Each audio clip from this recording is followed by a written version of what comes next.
नमस्कार, मैं हूं आपके साथ राधा अग्रवाल और आप देख रहे हैं न्यूज इंडिया। तो चले खबरों की शुरुआत करेंगे बड़ी खबर के साथ। बैलेट गन मामले में पुलिस ने एफआईआर दर्ज की है। राहुल गांधी की मांग पर एफआईआर दर्ज की गई। अज्ञात के खिलाफ एफआईआर दर्ज की गई है। तो पुलिस ने ये एफआईआर दर्ज की है। साहिल लोचब को एफआईआर की कॉपी दी गई। ये न्याय का पहला कदम है, राहुल गांधी ने कहा। अमित शाह गृह सचिव को एफआईआर के आदेश देने पड़े। तो हमने देश के नागरिक के लिए न्याय मांगा, ये बात राहुल ने कही। तो 8 घंटे बाद एफआईआर दर्ज की गई है। पुलिस वाले एफआईआर दर्ज करना चाहते थे, तो ऊपर से एफआईआर दर्ज करने में देरी हुई है, ये बात राहुल गांधी ने कही। तो देखिए, राहुल गांधी आज दोपहर से ही धरना प्रदर्शन कर रहे थे। लगातार उनकी तरफ से मांग की जा रही थी कि एफआईआर दर्ज करवाई जाए। धरना प्रदर्शन में उनके साथ प्रियंका गांधी वाड्रा भी मौजूद थी और लगातार उनके साथ कांग्रेस के तमाम कार्यकर्ता भी एफआईआर के लिए लगातार वहां पर प्रदर्शन कर रहे थे। और अब देखिए, राहुल गांधी की बात को मान लिया गया है, एफआईआर दर्ज कर ली जा चुकी है, ये बात राहुल गांधी ने कही है। तो देखिए किस तरीके से राहुल गांधी का हल्ला बोल। दोपहर 12:30 बजे धरने पर बैठे थे राहुल गांधी। बैलेट गन से पीड़ित साहिल लोचब की एफआईआर की मांग को लेकर बैठे हुए। जब तक एफआईआर नहीं तब तक धरने पर बैठे रहेंगे, बात राहुल गांधी ने कही थी। तो राहुल ने साहिल के साथ अपनी पूरी बात को भी रखा और बताया कि देखिए, पैलेट गन का इस्तेमाल हुआ है, एफआईआर दर्ज करने में क्या दिक्कत है, क्योंकि मेरे पास एम्स की रिपोर्ट है, ये बात भी कहते हुए राहुल गांधी नजर आए। तो राहुल गांधी के साथ सलमान खुर्शीद और साथ ही जयराम रमेश भी इस बैठक में मौजूद थे, इस प्रदर्शन में मौजूद थे। और जो राहुल गांधी प्रदर्शन आज करते हुए नजर आए हैं, आंदोलन करते हुए नजर आए हैं, उसमें जयराम रमेश के साथ साथ प्रियंका गांधी वाड्रा, साथ ही अन्य कांग्रेस के कुछ नेता मौजूद थे। तो पैलेट गन का इस्तेमाल साहिल के ऊपर हुआ है।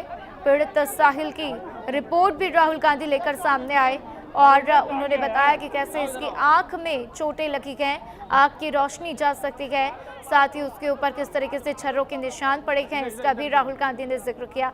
तो देखिए, राहुल गांधी ने तमाम बातें कही और अब एफआईआर दर्ज की जा चुकी है। शरीर में है, 3 छर्रे आंख में है, आंख से इनको दिखाई नहीं देता है। 3-4 छर्रे दिल के पास है। साफ दिख रहा है कि एक युवा के साथ अन्याय हुआ है। और तब भी आज सुबह 11, 11:30 बजे हम यहाँ आए। 1 महीने से ये घूम रहे हैं। 11:30 बजे आए, अभी 6:30 बज गए हैं, पौने 7 हो गए, तब जाके एफआईआर फाइल किए। अब आप इमेजिन कीजिए, इस देश में कितने महिलाओं का बलात्कार होता है, रेप होता है, कितने बच्चों को मारा जाता है, कितने लोगों को गोली मारी जाती है, कितने लोगों के शरीर में छर्रे होते हैं। ये न्यू दिल्ली, बिल्कुल दिल्ली के बीच में पुलिस स्टेशन है, यहाँ पे न्याय नहीं मिल रहा है। अब इमेजिन कीजिए, गांव के किसी पुलिस स्टेशन में या छोटे से शहर के किसी पुलिस स्टेशन में क्या होता है। हमने यहाँ पे कोई गलत काम नहीं किया है, हमने सिर्फ एक हिंदुस्तान के नागरिक के लिए, उसकी माँ के लिए, उसके पिता के लिए न्याय मांगा है और उसके लिए 8 घंटे लग गए। और फाइनल, बड़ी इंटरेस्टिंग बात, फाइनल परमिशन फाइनल होके होम सेक्रेटरी और अमित शाह जी को देना पड़ा, तब इन्होंने जाके फाइनल एफआईआर दिया है। तो आप समझ जाइए एफआईआर रोक कौन रहा था। ये बेचारे जो पुलिस वाले हैं, ये चाहते थे एफआईआर करना, वो वाले भी चाहते थे एफआईआर करना, बट ऊपर से न्याय की ब्रेक लगी हुई है। धन्यवाद। राहुल सर, तो देखिए, जिस तरीके से राहुल गांधी लगातार मांग कर रहे थे, उसके बाद से एफआईआर दर्ज कर ली जा चुकी है। मेरे साथ पंकज वानखेड़े जुड़ चुके हैं, लाइव सीधा उनका रुख करते हैं। पंकज, इस वक्त क्या कुछ हलचल, क्योंकि देखिए राहुल गांधी की जो मांग थी वो अब पूरी हो चुकी है, इसके बाद कांग्रेस का आगे क्या कुछ स्टैंड होगा? देखिए, एफआईआर दर्ज होने के बाद राहुल गांधी ने मीडिया से बातचीत की और बताया कि क्या प्रक्रिया रही, किस तरह से तकरीबन 8 घंटे के संघर्ष के बाद एफआईआर दर्ज हुई है। उसके बाद राहुल गांधी, प्रियंका गांधी और तमाम जो वरिष्ठ नेता है कांग्रेस के, वो यहाँ से निकल चुके हैं। हाँ जरूर, यूथ कांग्रेस और एनएसआई के जो कार्यकर्ता है वो अभी भी यहाँ पे डटे हुए हैं। वो अब थोड़ी देर में निकल जाएंगे, पुलिस उनको निकाल देगी यहाँ से। लेकिन लगातार हमने देखा दिन भर जो घटनाक्रम था, राहुल गांधी इस बात पर अड़े हुए थे कि एफआईआर होनी चाहिए, और इसको लेकर बीजेपी ने भी अपना बयान दर्ज करवाया, बयान दिया और कहा कि किस तरह से राहुल गांधी अपने आप को कैमरे में दिखाना चाहते, कई आरोप लगाए। उसके बाद लेकिन तमाम घटनाक्रम के बाद करीब 7 घंटे बाद राहुल गांधी के पास इंफॉर्मेशन ये आई कि एफआईआर करने के लिए तैयार है। लेकिन राहुल गांधी इस बात पर अड़े रहे कि जब तक एफआईआर कॉपी हाथ में नहीं आती तब तक हम जो है यहाँ से मूव नहीं करेंगे। और उसके बाद फाइनली करीबन 8 घंटे बाद 6:45 बजे के आसपास जो है एफआईआर की कॉपी राहुल गांधी को मिलती है, और राहुल गांधी 7 बजे के आसपास जो है पार्लियामेंट स्ट्रीट थाने से रवाना होते हैं। और कल राहुल गांधी का एक बड़ा कार्यक्रम है छात्रों की गूंज करके पुणे में, तो वहां पे वो शिरकत करेंगे। लेकिन उससे पहले एक बड़ी जीत के तौर पर यूथ कांग्रेस और एनएसआई देखती नजर आ रही है, और माना जा रहा है कि एक बड़ी जीत है कांग्रेस के लिए, क्योंकि लगातार उस छात्र के लिए राहुल गांधी आवाज उठाते नजर आए और एफआईआर हो नहीं रही थी, और ऐसे में एफआईआर हो गई है। तो स्वाभाविक सी बात है कि अब इसको जश्न के तौर पर कांग्रेस और कांग्रेस के कार्यकर्ता मनाते नजर आएंगे। एक मैसेज साफ तौर पर देने की कोशिश है कि एक बड़ी जीत है कांग्रेस के लिए। लेकिन अब जिस तरह से एफआईआर हो गया है तो आगे क्या कुछ कार्रवाई होगी वो बड़ा महत्वपूर्ण होगा। जी बिल्कुल पंकज, हम आपसे ये भी समझना चाहेंगे कि क्या अब हम इसे कांग्रेस की केंद्र सरकार के ऊपर जीत माने, क्योंकि राहुल गांधी का इस एफआईआर से सीधा सीधा मतलब गृह मंत्री अमित शाह से है, क्योंकि बार बार उनका यही कहना था कि आखिर इसके लिए जिम्मेदार जो हैं गृह मंत्री हैं, क्योंकि जो भी दिल्ली की पुलिस है वो गृह मंत्रालय के अधीन आती है और कहीं ना कहीं वहीं से उनको आदेश मिले, इसीलिए पैलेट गन का इस्तेमाल हुआ। तो अब जब एफआईआर दर्ज की जा चुकी है तो इसके अब क्या कुछ मायने समझे जाएं? देखिए राधा, ये जो संघर्ष था दिन भर का राहुल गांधी का कि एफआईआर दर्ज हो जाए, एफआईआर दर्ज हो गई। लेकिन अब इसके बाद ये बात कहना कि राहुल गांधी ने भारतीय जनता पार्टी या सरकार को या केंद्र सरकार को हरा दिया, हाँ ये गलत होगा। लेकिन हाँ ये जरूर है कि जिस तरह से लगातार राहुल गांधी अपने मुद्दों को लेकर सरकार को घेरते नजर आए हैं, उसमें एक बड़ा बदलाव हुआ है। क्योंकि हमने प्रधानमंत्री आवास जब घेरा हुआ था तब भी देखा कि कितने मुखर तौर पर राहुल गांधी सामने फ्रंट पे आया, और आज भी जब अचानक कनॉट प्लेस थाने पहुंचे, वहां पे पुलिस वालों ने कहा कि आप संसद मार्ग थाने जाइए, तो तमाम लोग संसद मार्ग थाने पहुंचे। तो ये एक तस्वीर निकल कर आई कि राहुल गांधी लगातार आम लोगों के लिए लड़ते हुए नजर आएंगे, और वो बार बार ये बात भी कहते नजर आए कि जब एक आम नागरिक का एफआईआर दर्ज होता है और दिल्ली में जो सेंटर है दिल्ली संसद मार्ग थाना, वहां पे इस तरह की स्थिति है, तो फिर रेप के मामले और तमाम ऐसे मामले में क्या कुछ होता होगा। तो एक अनुमान ये माना जा सकता है कि हाँ ये जरूर है कि कांग्रेस बात को जीत के तौर पर देखेगी और एक मैसेज देने की कोशिश करेगी कार्यकर्ताओं में, अपने लोगों के बीच में कि हाँ हम लड़ाई लड़े और जीत हासिल कर ली हमने। बिल्कुल, और ऐसे में अब आगे देखना होगा क्या कुछ प्रतिक्रियाएं भी निकलकर सामने आएंगी। तमाम जानकारियों के लिए आपका शुक्रिया पंकज।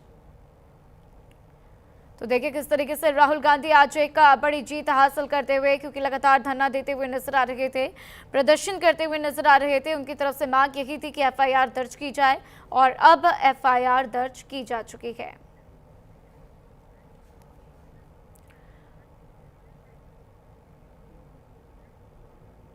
और चलिए अब आपको ग्राफिक्स के जरिए बताते हैं कि धरने को लेकर क्या क्या अपडेट है।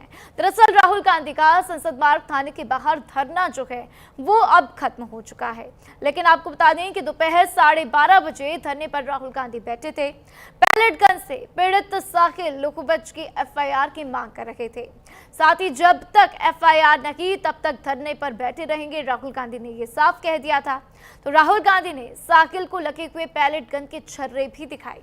पुलिस से नहीं तो किसने ये गोलियां चलाई हैं, राहुल गांधी ने सवाल किया, क्योंकि देखिए पुलिस बार बार ये कहती हुई नजर आई कि हमने पैलेट गन का इस्तेमाल नहीं किया। इसीलिए राहुल गांधी ने पूछा तो फिर किसने चलाया। दरअसल इस पूरे प्रदर्शन में प्रियंका गांधी वाड्रा, अधीर रंजन चौधरी भी शामिल रहे, सलमान खुर्शीद, जयराम रमेश भी धरने में शामिल रहे। तो राहुल गांधी के धरने पर बीजेपी ने पलटवार भी किया। जांच के बीच में कांग्रेस प्रदर्शन क्यों कर रही है, ये बात रविशंकर प्रसाद कहते हुए नजर आए। बीजेपी के बड़े नेता हैं।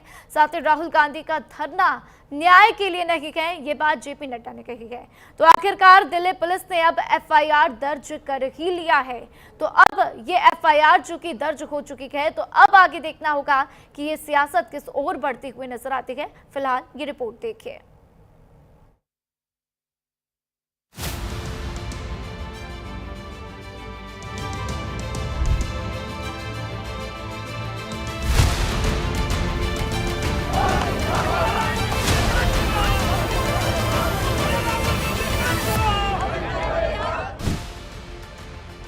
दिल्ली के संसद मार्ग थाने पर नेता विपक्ष राहुल गांधी का धरना, बगल में बैठे 19 साल के युवा साहिल लोलब। साहिल 20 जुलाई के जंतर मंतर प्रोटेस्ट में पैलेट गन के छर्रों से घायल हो गए थे। राहुल गांधी साहिल की एफआईआर दर्ज कराने की मांग को लेकर संसद मार्ग थाने पहुंचे थे। राहुल गांधी के धरने की खबर फैलते ही संसद मार्ग थाने के बाहर कांग्रेसी कार्यकर्ताओं की भीड़ जुट गई। थोड़ी देर में प्रियंका गांधी भी पहुंच गईं। कार्यकर्ता नारेबाजी करने लगे और पुलिस ने थाने के आसपास बैरिकेडिंग कर दी। स्थिति को देखते हुए सुरक्षा व्यवस्था बढ़ाई गई। पुलिस ने थाने के गेट बंद कर दिए और बैरिकेडिंग कर दी। इसी दौरान कांग्रेसी कार्यकर्ताओं और पुलिस के बीच धक्का मुक्की जैसी स्थिति बनती दिखी। थोड़ी देर बाद प्रियंका गांधी वाड्रा भी मौके पर पहुंच गईं। यानी एक शिकायत ने देखते ही देखते बड़ा राजनीतिक प्रदर्शन का रूप ले लिया। जुलाई को पैलेट गन का प्रयोग हुआ, उसका सबूत क्या है? सबूत ये है, देखिए ये है पैलेट्स, देख लीजिए इनको अच्छी तरह देख लीजिए। ये देखिए, ये है पैलेट्स। ये कहां से आए? ये इनके शरीर से आए, दिखाओ। ये इनके यहाँ लगे छर्रे, 200 छर्रे इनके शरीर के अंदर है, 3 छर्रे इनके आंख में है। वो फाइल दिखाओ।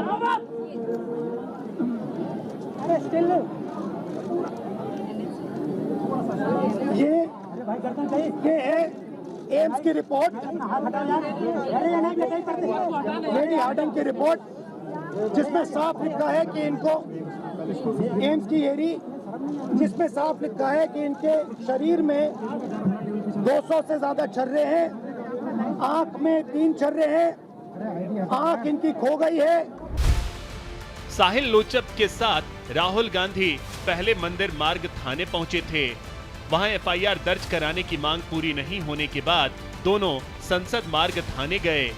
यह पूरा विवाद 20 जुलाई को हुए छात्र प्रदर्शन से जुड़ा है। कांग्रेस का आरोप है कि प्रदर्शन के दौरान पुलिस कार्रवाई में साहिल को पैलेट गन से चोट लगी। राहुल गांधी ने 29 जुलाई को भी इस मुद्दे पर मीडिया के सामने अपनी बात रखी थी। उन्होंने प्रदर्शनकारी छात्रों पर पैलेट गन चलाए जाने का आरोप लगाया था और इसके लिए केंद्रीय गृह मंत्री अमित शाह पर भी सवाल उठाए थे। अब वह खुद साहिल को लेकर पुलिस के वरिष्ठ अधिकारी के पास पहुंचे हैं। कांग्रेस का आरोप है कि साहिल ने 14 अगस्त को अपने वकीलों के साथ दिल्ली पुलिस को लिखित शिकायत दी थी, लेकिन उसे ना तो आईओ नंबर मिला और न शिकायत की कोई रसीद दी गई। 17 अगस्त को भी ईमेल और फोन के जरिए शिकायत आगे बढ़ाई गई, लेकिन कांग्रेस के मुताबिक कोई कार्रवाई नहीं हुई। शुक्रवार को राहुल गांधी पहले मंदिर मार्ग थाने पहुंचे। वहां एफआईआर दर्ज नहीं होने के बाद वह संसद मार्ग थाने पहुंचे और डीसीपी से मुलाकात की। दिल्ली पुलिस ने कहा कि हमने छर्रे नहीं चलाए। तो एक ही सवाल है, अगर आपने नहीं चलाए तो किसी ने तो ये छर्रे चलाए होंगे। शायद किसी और ने इन पर छर्रे चला दिए, और अगर किसी और ने नहीं चलाए तो पता नहीं, शायद इन्होंने ही छर्रे चला दिए होंगे। मगर क्राइम तो हुआ है, क्योंकि इनके शरीर में छर्रे हैं। हम सिर्फ ये कह रहे हैं कि एफआईआर दर्ज कीजिए, एफआईआर दर्ज कीजिए। हिंदुस्तान का एक युवा है, उनकी मम्मी यहाँ पे ज्योति खड़ी है, उनके पिता दीपक है, साहिल है ये, और हम सिर्फ ये कह रहे हैं कि प्लीज एफआईआर दर्ज कीजिए। अंदर से हमें बताया जा रहा है कि देखिए ऊपर से ऑर्डर आया, एफआईआर नहीं हो सकता है। दिल्ली पुलिस मुख्यालय के सूत्रों के मुताबिक राहुल गांधी की ओर से दी गई शिकायत को दिल्ली पुलिस ने रिसीव कर लिया है। सूत्रों ने बताया कि हिंसा से जुड़ी सभी एफआईआर और पूरा घटनाक्रम पहले से ही सुप्रीम कोर्ट के संज्ञान में है और मामला अदालत की निगरानी में चल रहा है। इसमें पैलेट गन से जुड़ा मामला भी शामिल है। राहुल गांधी के अचानक धरना प्रदर्शन से बीजेपी की बेचैनी साफ दिखी। केंद्रीय मंत्री जेपी नड्डा ने संसद मार्ग पुलिस स्टेशन के बाहर राहुल गांधी के प्रदर्शन को लेकर उन पर तीखा हमला बोला। उन्होंने कहा कि पूरा देश एक बार फिर राहुल गांधी की सस्ती और ध्यान भटकाने वाली राजनीति देख रहा है।